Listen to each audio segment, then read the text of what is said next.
वहां पहुंच रही है?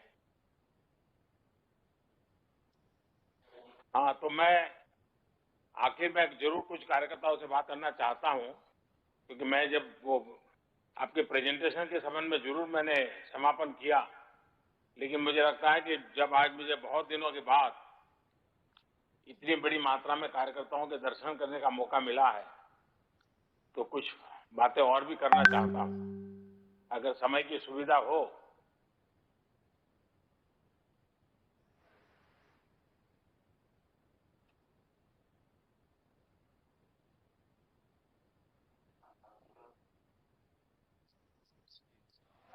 सब कार्यकर्ताओं का उत्साह भी बढ़ेगा जी।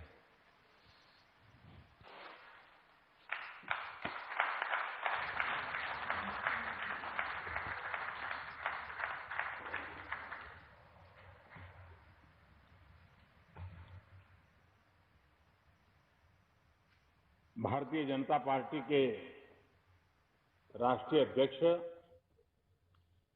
श्रीमान जेपी नड्डा जी, पार्टी के सभी राष्ट्रीय पदाधिकारीगण, राज्यों के पदाधिकारीगण,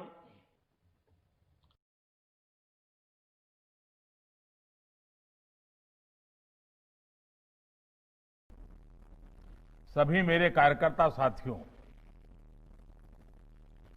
एक ऐसे समय में जब दुनिया में सब अपने आप को बचाने में लगे हो, आप सबने अपनी चिंता छोड़कर खुद को गरीबों, जरूरतमंदों की सेवा में समर्पित कर दिया है। ये सेवा का बहुत बड़ा उदाहरण है। कई शहरों में हमारे कुछ कार्यकर्ताओं का इस सेवा मिशन में काम करते करते खतरा है ये पता था, फिर भी कर्तव्य के पालन के लिए इस महामारी के बीच भी कार्य करते रहे। ऐसे अपने कई साथियों ने अपना शरीर छोड़ दिया, उनका दुखद निधन हो गया। मैं उन सभी साथियों को अपनी विनम्र श्रद्धांजलि देता हूं। उनके परिवारों के प्रति मैं संवेदना व्यक्त करता हूं और मैं वहां की पार्टी की इकाई से भी आग्रह करूंगा कि इन सभी परिवारों को हम पूरी तरह संभालें, परिवारों की आवश्यकताओं की ओर देखें। साथियों, जनसंघ और बीजेपी के जन्म का मूलतः उद्देश्य यही था कि हमारा देश सुखी और समृद्ध कैसे बने, और इसी मूल प्रेरणा के साथ,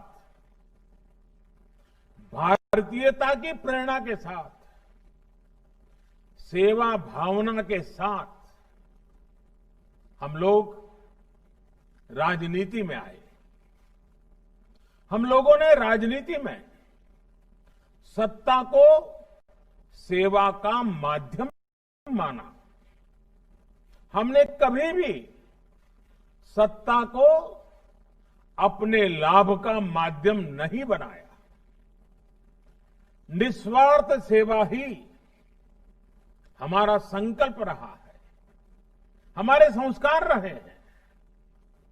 हमारे यहां कहा जाता है, यथा तृणे तुष्णेय, यथा यथाय तुष्यत तथा संतोष ये तुम। अर्थात जिसकी हम सेवा करते हैं उसका सुख ही हमारा संतोष है।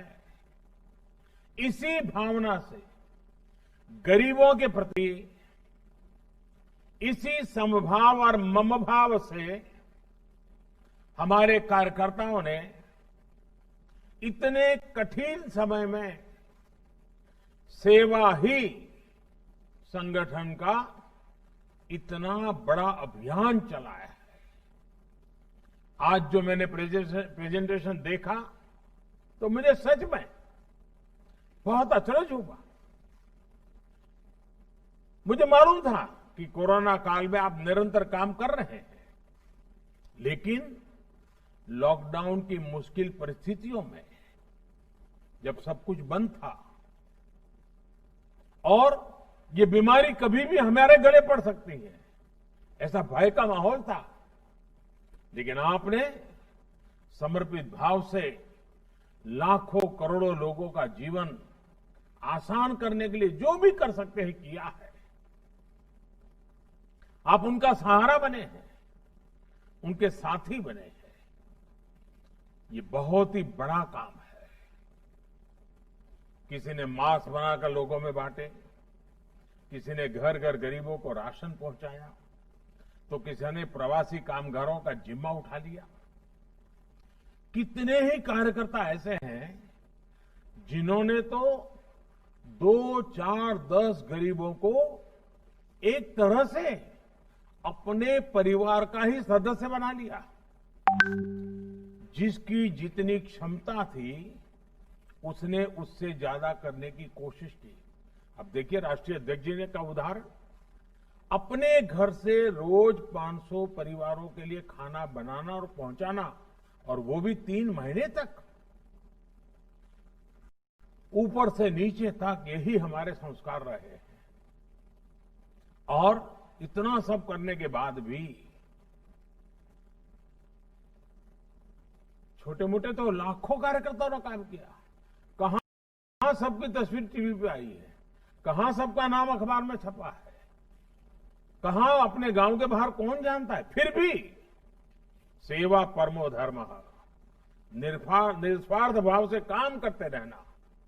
साथियों, दुनिया की नजरों में आप कोरोना काल में काम कर रहे थे, ये सच्चाई होने के बावजूद भी मैं मेरे नजरिए से कहूं, अगर खुद को कसौटी पर कस रहे थे, ऐसा मैं कह सकता हूं, आप अपने आदर्शों और व्यवहारों के बीच अपने आप को तपा रहे थे। साथियों, एक आधा आफत आई तो आपने उस आफत को भी अवसर में बदल दिया। ये कोरोना हमेशा इस बात के लिए तो याद रहेगा कि भारतीय जनता पार्टी ने अपने आप को एक डिजिटल एडिशन के रूप में डेवलप कर दिया है। हर कार्यकर्ता डिजिटल एक्टिविटी करने के लिए माहिर होता जा रहा है। अवसर ये कि आप ज्यादा से ज्यादा लोगों की सेवा कर सकें, ज्यादा से ज्यादा लोगों की तकलीफ कम कर सकें, उन्हें इस मुसीबत से उबार सकें। जिस पार्टी के इतने सैकड़ों सांसद हो, हजारों एमएलए हो, फिर भी वो पार्टी, उसका प्रत्येक कार्यकर्ता सेवा को प्राथमिकता दे, सेवा को ही अपना गंतव्य और मंतव्य माने, जीवन मंत्र माने। भारतीय जनता पार्टी के रूप में एक कार्यकर्ता के नाते मुझे बहुत गर्व होता है, बहुत आनंद होता है कि हम सब ऐसी संगठन के साथी हैं, सदस्य हैं। साथियों, ये विनम्रता, ये प्रेरणा हमें जनसंघ के जमाने से लेकर अब तक जो 4-4, 5-5 पीढ़ियों ने तप किया है, उस परंपरा से हमारे अंदर ये संस्कार संक्रमित हुए हैं। उनकी तपस्या से हमें ये सब मिला है। और जब हमारे पुरोगामियों की तपस्या से हमें ये मिला है, तो हमारा ये काम, हमारे ये संस्कार, हमारा ये व्यवहार, हमारा ये समर्पित जीवन आगे की पीढ़ियों के लिए भी प्रेरणा का कारण बनेगा, प्रेरणा देता रहेगा। साथियों, भारतीय जनता पार्टी अगर इतना कुछ कर पाती है तो इसके पीछे हमारी एक और बहुत बड़ी विशेषता है। हमारा संगठन कार्यकर्ता से अध्यक्ष पद तक, ये जो हमारी श्रृंखला है, हमारी संगठन की रचना है, हमारे संगठन में जो जीवंतता है, हमारे संगठन में जो संवेदनशीलता है, ये उसकी बहुत बड़ी ताकत है। राजनीतिक जो कमेंटेटर होते हैं, एक्सपर्ट्स होते हैं, वो हमेशा ऐसी बात करते हैं कि संगठन की शक्ति लगती है तो चुनाव जीते जाते हैं, चुनाव लड़े जाते हैं, वगैरह वगैरह। वो चुनाव के दायरे में ही संगठन को देखते हैं। अन्य राजनीतिक दलों के लिए शायद ये सच होगा, लेकिन भारतीय जनता पार्टी के लिए ये आकलन अधूरा है। साथियों, हमारे लिए हमारा संगठन चुनाव जीतने की सिर्फ मशीन नहीं है। हमारे लिए हमारा संगठन का मतलब है सेवा।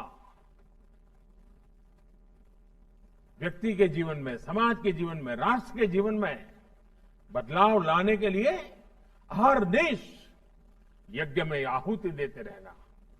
हमारे लिए, हमारे संगठन का मतलब है सबका संग, सबका साथ, सबको लेकर के चलना है। हमारे लिए, हमारे संगठन का मतलब है सबका सुख, सबकी समृद्धि। हमारा संगठन समाज हित के लिए काम करने वाला है, संघर्ष करने वाला है, समाज और देश के लिए खप जाने वाला है। हमारे लिए हमेशा राष्ट्र प्रथम, नेशन फर्स्ट रहा है। और साथियों, ऐसा नहीं है ये बात हमने कहीं भाषणों के माध्यम से या पार्टी के प्रस्ताव में लिख करके पास कराई और उसके कारण हुआ है। जी नहीं, राष्ट्र हित के इस भाव को, राष्ट्र प्रथम के इस भाव को स्थापित करने में हमारी कई पीढ़ियां खप गई है। दीनदयाल उपाध्याय जी, श्यामा प्रसाद मुखर्जी, अनेक महापुरुष, सभी वरिष्ठ नेता, अनगिनत इनके संस्कारों ने, जी करके दिखाए हुए संस्कार की श्रृंखला ने हमें प्रेरित किया है। और इसी प्रेरणा से भारतीय जनता पार्टी ने वंचित हो, शोषित हो, दलित हो, पीड़ित हो, सभी को समाज के अन्य वर्गों की बराबरी में लाने का, उन्हें सशक्त करने का निरंतर प्रयास किया है। आज इसी का परिणाम है कि भारतीय जनता पार्टी में, और हम गर्व से कह सकते हैं, हम कोई भेदभाव से नहीं देखते हैं, लेकिन दुनिया को समझाने के लिए कहना पड़ता है। हमें गर्व है कि आज देश में जो सांसद है, उसमें से 52 दलित सांसद भारतीय जनता पार्टी के हैं। 43 सांसद, 43 सांसद मेरे आदिवासी भाई हैं, बहनें हैं।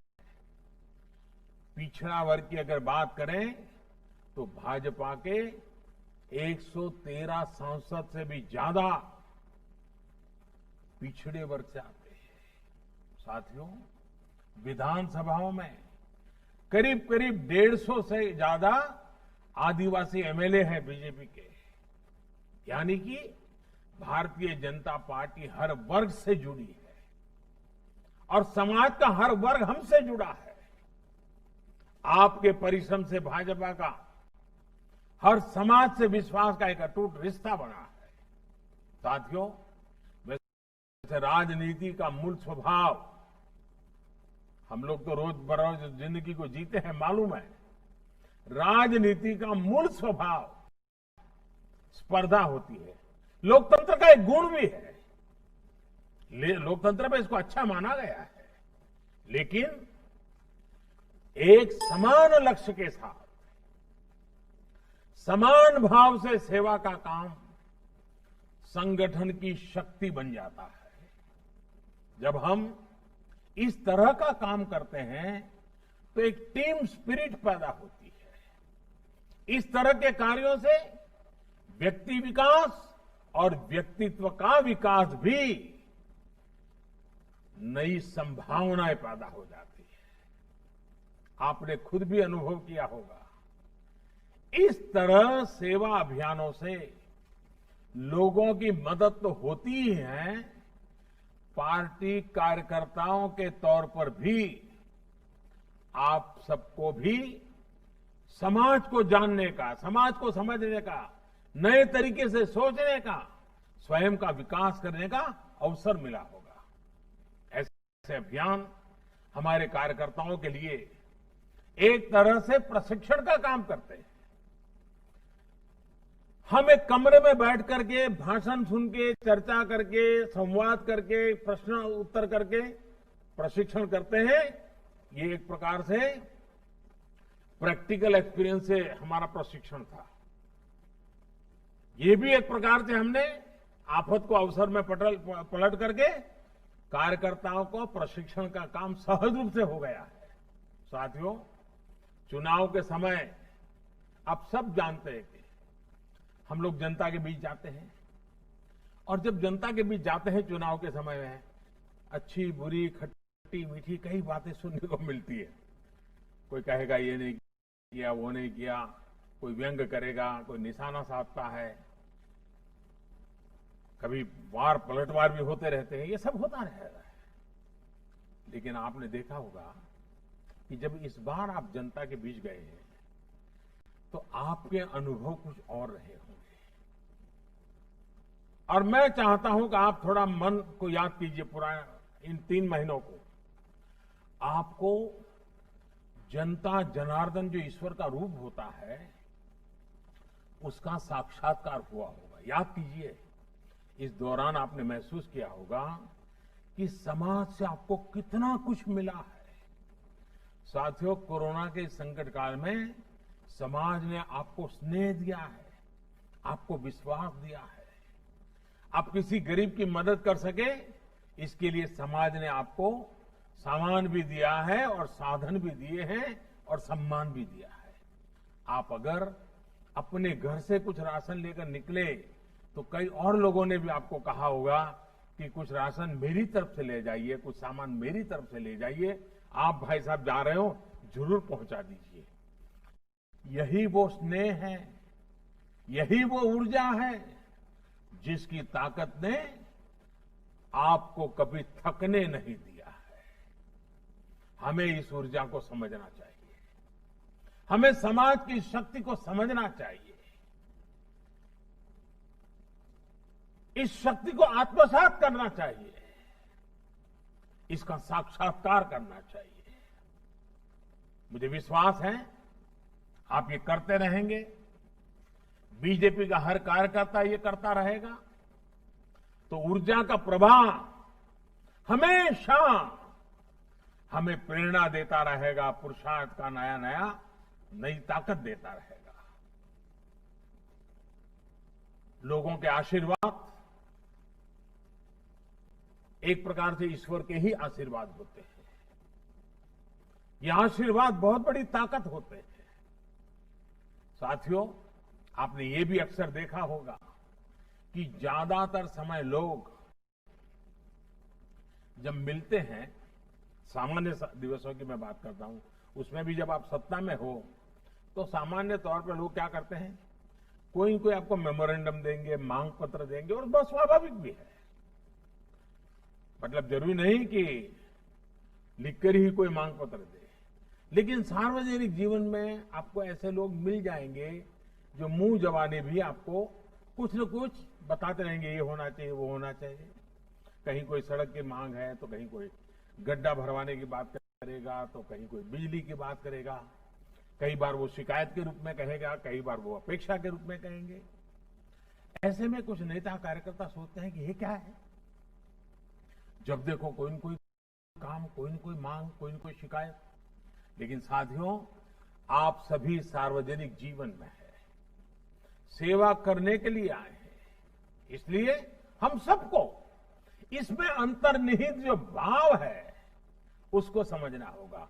और ये कोरोना की लड़ाई में इसको समझने में हमें सुविधा मिली है कि यही समाज हम पे कितना भरोसा करता है, हम पे कितना स्नेह करता है और संकट की घड़ी में हमारे साथ रह करके समाज की भलाई के लिए कैसे आगे आता है, इस शक्ति को हमने अनुभव किया है। इसमें अंतर्निहित भाव यही है कि आओ आप समाज की मदद करो। समाज ने आपको यह अवसर दिया है, हम सबको अवसर दिया है, हम सबको समाज ने इस काम के लिए चुना है, दायित्व दिया है। साथियों, हमारे समाज में दूसरों के लिए कुछ करने की सेवा भाव की बहुत बड़ी ताकत होती है।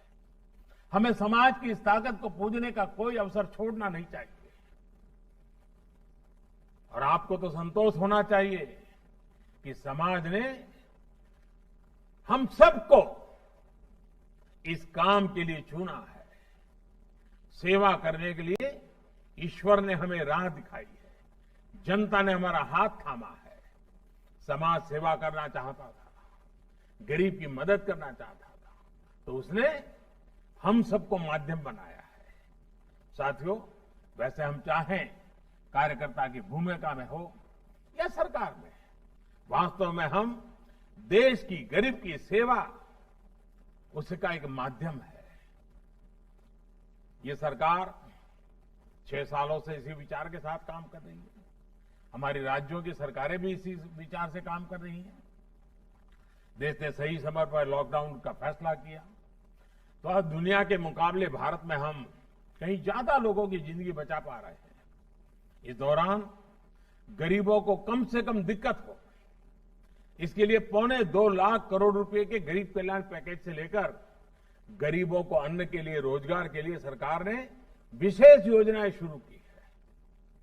अभी हाल ही में हमें प्रधानमंत्री गरीब कल्याण अन्न योजना को सरकार ने दीपावली, छठ पूजा तक के लिए, यानी कि नवंबर अंत तक इसको बढ़ा दिया है। साथियों, 130 करोड़ देशवासियों ने हम पर हमेशा जो भरोसा किया है, हमें इस भरोसे को संभाल कर रखना है, सहज कर रखना है। हमें देशवासियों की आशाओं, आकांक्षाओं को, उनके सपनों को अपना सपना मान करके हमें काम करना है। वो अपना सपना मान करके खपना भी है। मैंने पहले भी कहा है और आज फिर दोहरा रहा हूं, भाजपा के प्रत्येक कार्यकर्ता को अपने साथ, मैंने ये इलाहाबाद में पार्टी की कार्यसमिति में शायद कहा था, हमारे साथ 700, मैंने ये कहा था उस दिन, हमारे साथ 700, 7S, इसकी शक्ति लेकर आगे बढ़ना चाहिए। और आज जब मैं वृत्त देख रहा था तो मुझे सातों बातें बराबर आनंद आ रहा था कि वाह, ये कैसा मेलजोल हो गया है। देखिए वो 7 बातें क्या कही थी मैंने जब हम लोग इलाहाबाद में वर्किंग कमेटी में मिले थे। तब मैंने कहा था, पहला सेवा भाव, दूसरा संतुलन, तीसरा संयम, चौथा समन्वय, 5वां सकारात्मकता, 6ठा सद्भावना और 7वां संवाद। बीजेपी के हर कार्यकर्ता के आचरण और नीति में इन दिनों, इस कोरोना की लड़ाई में भरपूर रूप से इसका प्रभाव दिखाई दिया है और हर भाजपा के कार्यकर्ता के लिए ये गर्व का विषय है। साथियों, कोरोना के इस काल में हमारा ये महायज्ञ, ये हमारा सेवा यज्ञ रुकना नहीं चाहिए और महामारी के खिलाफ हमारी लड़ाई भी कमजोर नहीं पड़नी चाहिए। अभी त्योहारों का सीजन शुरू हो रहा है, लेकिन कोरोना का खतरा अभी भी उतना ही है। इसके लिए खुद भी सावधानी बरतनी है और दूसरों को भी जागरूक करते रहना है। साथियों, आज आपके पास से जो कुछ भी सुनने को मिला, उसने मुझे भी एक नई ऊर्जा दी है, काम करने के संकल्प को और मजबूत किया है। मैं फिर एक बार आप सबको बहुत बहुत शुभकामनाएं देता हूं। मैं नड्डा जी को और पार्टी का भी अभिनंदन करता हूं कि मुझे, क्योंकि पहले तो प्रवास के कार्यक्रम होते थे, आप सबके दर्शन का मौका मिल जाता था। लेकिन इन दिनों कोरोना के कारण ये संभव नहीं होता है। आज आप सबको सुनने का मौका मिला, आपके दर्शन करने का अवसर मिला, मेरे लिए बहुत शुभ अवसर था ये। मैं फिर एक बार आपको बहुत बहुत शुभकामनाएं देता हूं। बहुत बहुत धन्यवाद।